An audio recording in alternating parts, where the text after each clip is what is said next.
Pi Network Tesla. Selama ini, mobil dianggap sebagai beban biaya, nilainya turun, perawatannya mahal, dan fungsinya berhenti saat mesin dimatikan. Namun dunia teknologi sedang bergerak ke arah yang berbeda. Di ekosistem Web3, kendaraan listrik mulai dilihat bukan sekadar alat transportasi, melainkan aset digital yang dapat diprogram. Aset yang kepemilikannya bisa dipecah, penggunaannya bisa diotomatisasi, dan transaksinya dicatat secara transparan di blockchain. Beberapa proyek sudah mulai melakukan tokenisasi kendaraan listrik, termasuk Tesla, untuk keperluan berbagi kepemilikan dan pendapatan. Di sisi lain, Pi Network tengah membangun infrastruktur blockchain yang berfokus pada adopsi massal dan transaksi harian. Pertanyaannya bukan lagi apakah tokenisasi aset nyata akan terjadi, tetapi bagaimana teknologi ini bisa mengubah cara kita memiliki, menggunakan, dan membiayai kendaraan di masa depan. Dan di video ini, kita akan membedah secara logis dan berbasis fakta, bagaimana tokenisasi Tesla bisa bekerja, di mana posisi Pi Network dalam skenario tersebut, dan apa saja batas nyata antara potensi, realitas, dan hype.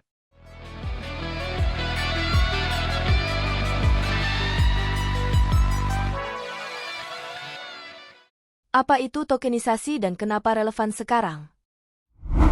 Tokenisasi adalah proses mengubah aset fisik atau hak ekonomi atas aset tersebut menjadi token digital yang dicatat di blockchain.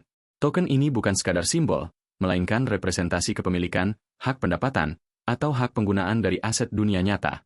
Konsep ini dikenal sebagai Real World Asset Tokenization atau RWA, dan sudah digunakan pada sektor seperti properti, obligasi, hingga komoditas. Ketika aset ditokenisasi, kepemilikannya dapat dibagi, dipindahkan, dan diverifikasi secara digital tanpa bergantung pada perantara tradisional. Blockchain berfungsi sebagai buku besar publik yang mencatat siapa memiliki apa, kapan berpindah tangan, dan berdasarkan aturan apa transaksi tersebut terjadi. Lalu mengapa ini relevan untuk kendaraan listrik? Karena kendaraan, khususnya mobil listrik, bukan lagi sekadar alat transportasi. Ia adalah aset bernilai tinggi, berbasis data, dan digunakan secara intensif. Tokenisasi membuka kemungkinan kepemilikan fraksional, di mana satu kendaraan dapat dimiliki oleh banyak pihak secara legal dan transparan. Selain itu, penggunaan kendaraan, seperti penyewaan atau layanan berbagi, dapat menghasilkan pendapatan yang dibagi otomatis melalui smart contract. Aset yang sebelumnya tidak liquid, seperti mobil, bisa menjadi lebih fleksibel dan mudah diperdagangkan tanpa dealer, broker, atau struktur keuangan yang rumit. Ini bukan teori semata. Di Eropa, proyek Elop bekerja sama dengan Pi Network telah melakukan tokenisasi puluhan unit Tesla untuk model car sharing. Kendaraan tersebut beroperasi di dunia nyata, sementara investor memperoleh bagian pendapatan dari aktivitas sewa yang tercatat di blockchain. Fakta ini menunjukkan bahwa tokenisasi kendaraan listrik sudah memasuki fase implementasi, meskipun masih terbatas dan terkontrol. Artinya, fondasi teknologinya sudah ada. Pertanyaan berikutnya adalah, jaringan blockchain seperti apa yang mampu mendukung skala adopsi massal untuk sistem semacam ini? Dan disinilah peran Pi Network mulai relevan untuk dibahas. Bagaimana tokenisasi bekerja di dunia otomotif? Untuk memahami tokenisasi kendaraan, kita perlu melihat prosesnya secara struktural, bukan sebagai konsep abstrak. Langkah pertama adalah identitas digital kendaraan. Setiap mobil yang ditokenisasi memiliki identitas unik di blockchain. Identitas ini biasanya diwujudkan dalam bentuk token atau NFT yang merepresentasikan kendaraan tersebut, bukan hanya merek dan modelnya, tetapi juga keterkaitan dengan hak ekonomi seperti pendapatan sewa, hak penggunaan, atau kepemilikan parsial. Identitas digital ini berfungsi sebagai penghubung antara kendaraan fisik dan sistem blockchain. Ketika kendaraan digunakan di dunia nyata, aktivitas ekonominya dapat direfleksikan ke dalam token tersebut. Langkah kedua adalah smart contract. Smart contract adalah kode yang berjalan otomatis di blockchain berdasarkan aturan yang telah ditentukan sebelumnya. Dalam konteks otomotif, smart contract dapat mengatur bagaimana pendapatan dari penyewaan atau layanan berbagi kendaraan dibagi ke para pemegang token, tanpa perlu administrator manual atau pihak ketiga. Artinya, ketika kendaraan digunakan, sistem tidak menunggu persetujuan manusia. Pembagian hasil berjalan sesuai logika yang sudah diprogram, transparan, dan konsisten. Langkah ketiga adalah transparansi transaksi. Semua aktivitas ekonomi, mulai dari penggunaan kendaraan, distribusi pendapatan, hingga perubahan kepemilikan token, tercatat di blockchain sebagai data yang dapat diverifikasi publik dan tidak dapat diubah. Ini mengurangi risiko manipulasi, sengketa kepemilikan, dan ketergantungan pada laporan internal yang sulit diaudit. Model ini sudah diterapkan secara nyata. Proyek Elop telah mengoperasikan kendaraan Tesla yang ditokenisasi untuk layanan ride-sharing. Pendapatan dari operasional kendaraan tersebut dibagikan kepada pemegang token melalui sistem berbasis blockchain, membuktikan bahwa tokenisasi kendaraan bukan sekadar eksperimen laboratorium, tetapi model ekonomi yang sudah berjalan di dunia nyata. Dengan kata lain, teknologi ini sudah bekerja. Tantangan berikutnya bukan lagi pada konsep, melainkan pada skala, efisiensi transaksi, dan jaringan blockchain yang mampu menopang interaksi harian dalam jumlah besar. Dan di titik inilah diskusi tentang P-Network menjadi relevan. P-Network, infrastruktur Web 3 dan blockchain. P-Network adalah proyek blockchain yang dibangun dengan satu tujuan utama, menurunkan hambatan adopsi kripto bagi masyarakat umum. Pendekatan yang diambil berbeda dari blockchain tradisional. Alih-alih mengandalkan perangkat mahal dan konsumsi energi tinggi, Pi memperkenalkan konsep mobile mining yang memungkinkan partisipasi luas melalui ponsel. Di sisi teknis, P-Network telah membangun blockchain sendiri dengan total supply maksimum 100 miliar token Pi. Jaringan ini tidak bergantung pada proof of work, melainkan pada mekanisme konsensus yang lebih ringan dan hemat energi. Dari sisi status jaringan, P-Network saat ini telah memasuki fase Open Mainnet sejak Februari 2025. Artinya, secara arsitektur, blockchain Pi sudah memungkinkan interaksi dengan sistem eksternal, termasuk transaksi keluar dan masuk jaringan.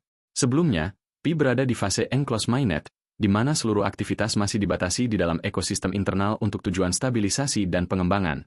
Namun penting untuk dipahami, Open Mainnet bukan berarti adopsi massal sudah terjadi, melainkan fondasi teknisnya telah dibuka. Secara konsensus, P-Network menggunakan Federated Byzantine Agreement, sebuah model yang merupakan turunan dari Stellar Consensus Protocol. Model ini memungkinkan validasi transaksi tanpa penambangan intensif energi, sehingga lebih cocok untuk skenario transaksi mikro dan penggunaan harian. Pi juga mengintegrasikan wallet non-kustodial, di mana pengguna memegang kendali penuh atas asetnya, serta marketplace internal yang dirancang untuk menguji penggunaan Pi dalam transaksi nyata di dalam ekosistem.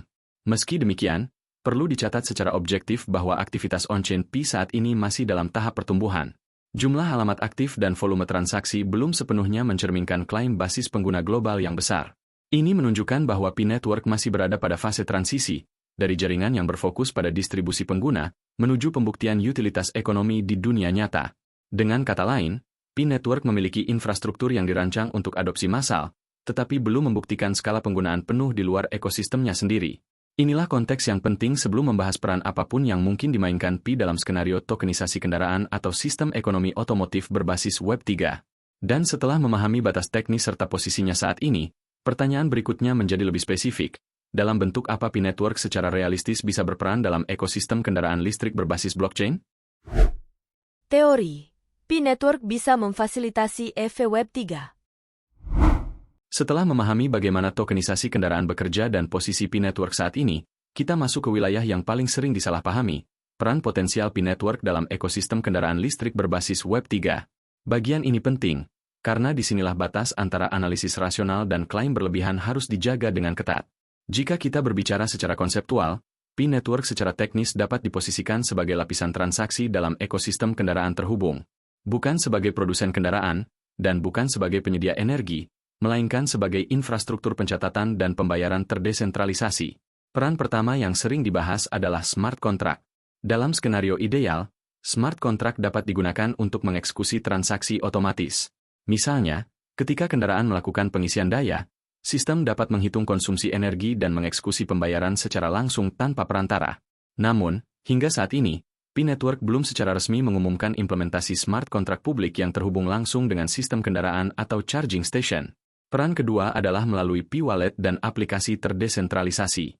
Secara teori, jika suatu saat P-Network mendukung DEP yang terintegrasi dengan sistem kendaraan, maka kendaraan dapat diperlakukan sebagai entitas ekonomi digital, memiliki wallet sendiri untuk menerima dan mengirim nilai. Dalam konteks ini, kendaraan bukan lagi objek pasif, tetapi partisipan aktif dalam jaringan ekonomi digital.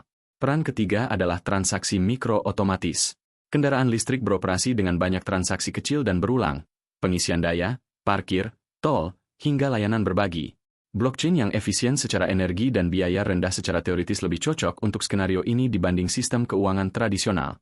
P-Network dirancang dengan fokus pada efisiensi tersebut, meskipun penerapannya di sektor otomotif belum terrealisasi.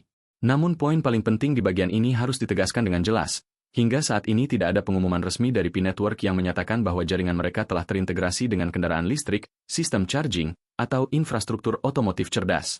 Semua skenario yang dibahas di sini berada pada level kemungkinan teknis, bukan implementasi nyata. Dengan memahami batas ini, Kita dapat menilai P-Network secara lebih objektif, bukan sebagai solusi yang sudah berjalan, tetapi sebagai jaringan yang berpotensi berperan jika infrastruktur, regulasi, dan adopsi industrinya suatu hari bertemu di titik yang sama. Dan untuk memahami apakah skenario ini realistis, kita perlu melihat contoh lain yang sudah benar-benar berjalan, tanpa asumsi dan tanpa spekulasi. Contoh teknologi serupa yang sudah eksis. Untuk menilai apakah tokenisasi kendaraan dan ekonomi otomotif berbasis blockchain masuk akal, kita tidak perlu berspekulasi terlalu jauh. Beberapa implementasi nyata sudah berjalan, meskipun dalam skala terbatas dan lingkungan yang terkontrol. Contoh pertama datang dari Eropa, melalui kolaborasi Elop dan P-Network. Proyek ini telah melakukan tokenisasi lebih dari 100 unit Tesla yang dioperasikan dalam model ride-sharing. Kendaraan tersebut berfungsi secara normal di dunia nyata, sementara kepemilikan dan pembagian pendapatan dikelola melalui sistem berbasis blockchain. Investor yang memegang token menerima bagian dari revenue operasional kendaraan, membuktikan bahwa tokenisasi Tesla bukan konsep hipotetis, melainkan model bisnis yang sudah dijalankan. Contoh kedua berasal dari Asia melalui MVL Chain, yang mengembangkan proyek tokenisasi kendaraan listrik berbasis NFT. Dalam pilot proyek ini, setiap kendaraan direpresentasikan oleh NFT yang tidak hanya menunjukkan kepemilikan, tetapi juga terhubung dengan data operasional seperti jarak tempuh, lokasi, dan pendapatan. Data ini digunakan untuk menciptakan transparansi dan akuntabilitas dalam ekosistem mobilitas berbasis blockchain. Kasus ini menunjukkan bahwa blockchain tidak hanya berfungsi sebagai alat pembayaran, tetapi juga sebagai lapisan data dan kepercayaan dalam pengelolaan aset bergerak seperti kendaraan. Contoh ketiga lebih sederhana namun penting, datang dari CryptoAutos. Platform ini telah menerima pembayaran menggunakan berbagai aset kripto untuk pembelian dan penyewaan kendaraan, termasuk mobil bermesin konvensional. Walaupun belum sepenuhnya terdesentralisasi, model ini membuktikan bahwa penggunaan token dalam transaksi otomotif sudah diterima secara komersial di beberapa pasar. Ketiga contoh ini memperlihatkan satu pola yang konsisten. Industri otomotif mulai mengadopsi blockchain secara bertahap, bukan untuk menggantikan sistem lama secara total, tetapi untuk menyederhanakan kepemilikan, pembayaran, dan distribusi nilai. Dengan fakta-fakta ini, diskusi tentang tokenisasi kendaraan dan peran jaringan blockchain tidak lagi berada di ranah spekulasi murni. Pertanyaan selanjutnya menjadi lebih strategis. Apa konsekuensi ekonomi dari perubahan ini, dan model bisnis baru apa yang akan muncul ketika kendaraan benar-benar diperlakukan sebagai aset digital? Model bisnis baru dari tokenisasi EV. Ketika kendaraan listrik ditokenisasi, perubahan terbesarnya bukan pada teknologinya, melainkan pada model bisnis yang dihasilkannya. Tokenisasi menggeser kendaraan dari aset konsumtif menjadi aset produktif, dengan struktur ekonomi yang jauh lebih fleksibel. Model pertama adalah fractional ownership. Melalui token, satu kendaraan tidak lagi harus dimiliki oleh satu pihak. Kepemilikan dapat dibagi menjadi unit-unit kecil yang memberikan hak atas pendapatan operasional kendaraan. Ini membuka akses investasi ke aset yang sebelumnya hanya terjangkau oleh pemilik modal besar, sekaligus menciptakan sumber pembiayaan baru bagi operator kendaraan listrik. Model kedua adalah decentralized car sharing. Dengan smart contract, proses penyewaan kendaraan tidak lagi bergantung pada platform terpusat yang menarik komisi besar. Aturan penggunaan, tarif, dan pembagian hasil dapat ditentukan sejak awal dan dieksekusi otomatis oleh sistem. Pemilik token menerima pendapatan secara langsung sesuai porsi kepemilikan, tanpa perantara yang mengontrol aliran dana. Model ketiga adalah autonomous payments. Dalam ekosistem yang sepenuhnya terintegrasi, kendaraan dapat berfungsi sebagai entitas ekonomi mandiri. Pengisian daya, pembayaran tol, parkir, atau layanan tambahan dapat dilakukan langsung oleh kendaraan melalui sistem digital, tanpa keterlibatan manual dari pemilik. Ini bukan sekadar soal kenyamanan, tetapi efisiensi operasional dalam skala besar. Model keempat berkaitan dengan data dan layanan tambahan. Kendaraan listrik menghasilkan data dalam jumlah besar, mulai dari pola penggunaan hingga kondisi teknis. Jika data ini dikelola melalui sistem berbasis blockchain, integritas dan transparansinya dapat dijaga. Hal ini membuka peluang baru, seperti asuransi berbasis data aktual kendaraan, pembiayaan yang lebih akurat, dan layanan personalisasi yang didasarkan pada riwayat penggunaan yang dapat diverifikasi. Keempat model ini menunjukkan bahwa tokenisasi EV bukan hanya tentang teknologi blockchain, tetapi tentang restrukturisasi cara nilai diciptakan dan didistribusikan dalam industri otomotif. Namun, potensi besar ini tidak datang tanpa risiko dan hambatan.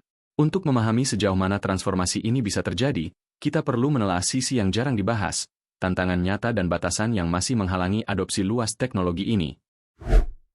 Risiko dan tantangan infrastruktur Web3 EV. Di balik potensi besar tokenisasi kendaraan listrik, terdapat sejumlah tantangan mendasar yang tidak bisa diabaikan. Justru di titik inilah kedewasaan sebuah analisis diuji. Tantangan pertama adalah regulasi dan legalitas. Tokenisasi aset nyata berada di persimpangan antara teknologi, hukum, dan kebijakan publik.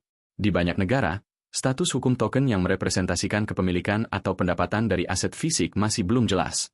Tanpa kerangka regulasi yang tegas, implementasi skala besar akan menghadapi hambatan, baik dari sisi perlindungan konsumen maupun kepatuhan hukum. Tantangan kedua adalah interoperabilitas blockchain. Ekosistem Web3 saat ini terfragmentasi ke dalam banyak jaringan dengan standar berbeda. Agar kendaraan yang ditokenisasi dapat beroperasi lintas sistem, baik untuk pembayaran, data, maupun kepemilikan, dibutuhkan mekanisme cross-chain. Teknologi ini masih kompleks, berisiko, dan sering menjadi titik lemah keamanan. Tantangan ketiga berkaitan dengan keamanan dan risiko penipuan. Smart contract bersifat permanen setelah diluncurkan. Kesalahan kode atau celah keamanan dapat dieksploitasi tanpa peringatan. Tanpa audit menyeluruh dan tata kelola yang kuat, tokenisasi kendaraan justru dapat membuka risiko finansial yang signifikan bagi pengguna dan investor. Dan tantangan terakhir adalah potensi overhype. Antusiasme terhadap Web3 seringkali melampaui realitas implementasi. Hingga saat ini, belum ada integrasi resmi antara P-Network dengan sistem charging Tesla atau kendaraan listrik secara langsung. Oleh karena itu, sangat penting untuk membedakan antara apa yang secara teknis mungkin terjadi di masa depan dan apa yang benar-benar sudah berfungsi hari ini.